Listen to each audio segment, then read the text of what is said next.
بسم اللہ الرحمن الرحیم۔ السلام علیکم۔ دعا کی قبولیت، ایمان ہو تو ایسا۔ سعودی عرب کے دارالحکومت ریاض شہر کا واقعہ ہے۔ ایک نیک خاتون رمضان المبارک کے مہینے میں ہر روز افطار سے پہلے تمام بچوں کو اکٹھا کرتی اور ان سے کہتی کہ جو کچھ میں کہوں اور کروں تم بھی وہی کہنا اور کرنا۔ پھر وہ دعا کے لیے ہاتھ اٹھاتی اور کہتی، الہی ہمیں اپنے گھر عطا کر جس کے آگے ایک نہر ہو۔ تمام بچے بھی ہاتھ اٹھاتے اور کہتے، الہی ہمیں اپنا گھر عطا کر جس کے آگے نہر ہو۔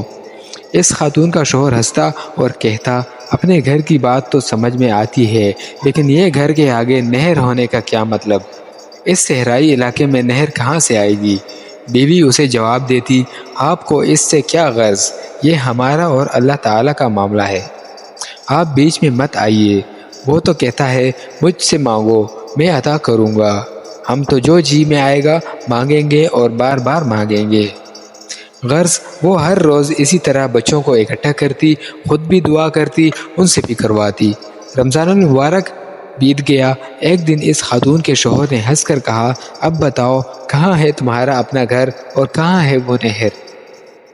خاتون نے بڑے یقین سے جواب دیا، اللہ تعالیٰ ہمیں ہمارا گھر ضرور دے گا، وہ ہماری تمام مرادیں پوری کرے گا۔ اس سے اگلا واقعہ وہ خاتون خود بیان کرتی ہے۔ وہ کہتی ہے، میں شوال کے 6 روزے رکھ کر فارغ ہوئی تھی کہ ایک روز بڑا عجیب واقعہ پیش آیا۔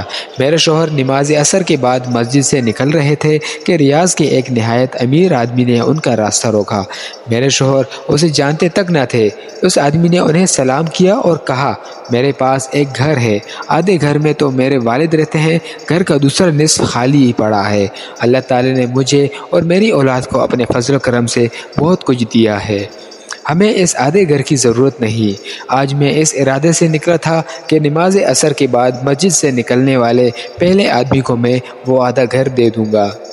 یوں آپ سے میری ملاقات ہوئی تو گزارش یہ ہے کہ میرا آدھا گھر ہدیۃً قبول فرمائیے۔ بلا قیمت مکان لیتے ہوئے ہمیں تردرد ہوا۔ وہ صاحب کہنے لگے، اگر آپ کی تسلی قیمت دیے بغیر نہیں ہوتی تو جتنی رقم آپ آسانی سے دے سکتے ہیں دے دیجئے۔ ہم نے ادھر ادھر سے کچھ رقم جمع کی جو کم و بیش 8,000 ریال بن گئے، اور وہ رقم ہم نے اس آدمی کے حوالے کر دی۔ اب ہم اس آدھے مکان کے مالک تھے۔ مکان ریاض کے ایک ماڈرن علاقے میں واقع تھا۔ سچ ہے کہ جو آدمی سچے دل سے اللہ تعالیٰ کو پکارتا ہے، اللہ تعالیٰ اس کی پکار ضرور سنتا ہے۔ لیکن ایک بات نے مجھے پریشان کر رکھا تھا، میں نے اللہ تعالیٰ سے جو گھر مانگا تھا اس کے آگے تو نہر ہونی تھی۔ مکان تو مل گیا پر اس کے آگے نہر نہیں تھی۔